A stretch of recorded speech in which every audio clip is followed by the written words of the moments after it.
వయోవృద్ధులు, కురువృద్ధులు, ధర్మవృద్ధులు మనకున్న ప్రబుద్ధుల బుద్ధి ఇంతవరకా నిద్రపోవచ్చున్నదా ఏమి? ఇప్పుడే లేచి అధర్మం అధర్మం అని ఆవులించుచున్నది.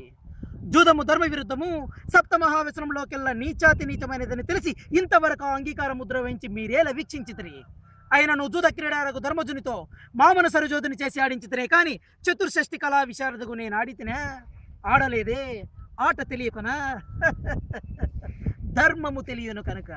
కానీ ధర్మాధర్మములు విచారింపక తమ్ముల విక్రమాపాజితమైన సంపదలను, మా తండ్రి దయాలుప్తమైన ఇంద్రప్రస్థమును తానొక్కడి సొత్తే అయినట్టుగా ఈ పాండుసుతుడు వడ్డినప్పుడు ఇది ధర్మము కాదని మీలో ఒక్కరైనను పెదవికి దిపిరా?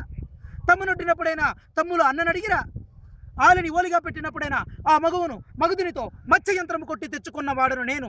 పాంచాలిపై నీకేమధికారం ఉన్నదని అర్జునుడైనా అన్ననడిగిన చతుర్విధ పురుషార్థములలో సహధర్మచారి అయిన ధారను దయారహితముగా పందెం వహించినప్పుడైనను అవ్వ ఇది అమానుషం అన్న వారు ఎవరునూ లేరే. నేను గెలుచుచే ఇది మాయాజూతమైనది. కానీ ధర్మజుడే గెలిచిన ధర్మమే జయించినని మీరు జేజేలు కొట్టి ఉండేవారు కారా? మీ పాండవ పక్షపాత బుద్ధితో ధర్మదేవతను ఖండించి అధర్మదేవతను ప్రళయతాళం ఆడింపుకుడు తాత.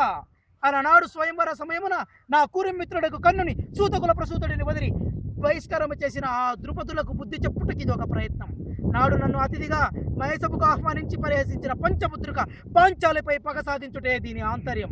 అంతేకాని నా పితృదేవదయాలబ్ధముకు ఎంగులి కూటి కాశపడు అల్పనుడు కాను.